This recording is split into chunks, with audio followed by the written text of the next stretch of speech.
Hola mga ka-rainbow, pumunta kami sa Proteria. Bumili kami ng mga prutas. Kasi napag-desisyonan namin ni Steven na total mahal na yung mga crepes at saka yung chocolate. Mas mahal pa sa prutas. It's better na spend na lang namin yung money sa fruits, at least healthy. Ito ang binili namin. Half kilo ng presa or strawberry. Matamis to kasi natikman na namin nung nakaraan, bumili din kami sa kanya.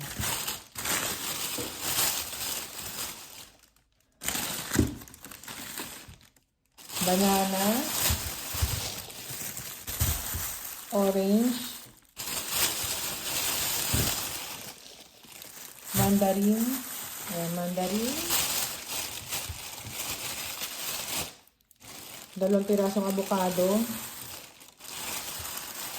tapos itong pomegranate, titikman ko naman kung masarap ba yan. 2 lemon, tapos bumili ako nitong ginger. Susubukan kong gumawa ng ginger shot na sinasabi nila.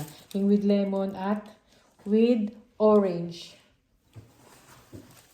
Tapos kasama na rin na ito, bumili na rin kami sa kanya ng huevos or yung egg. Ang total nga na binayaran namin is 19.54 euro. Ayan.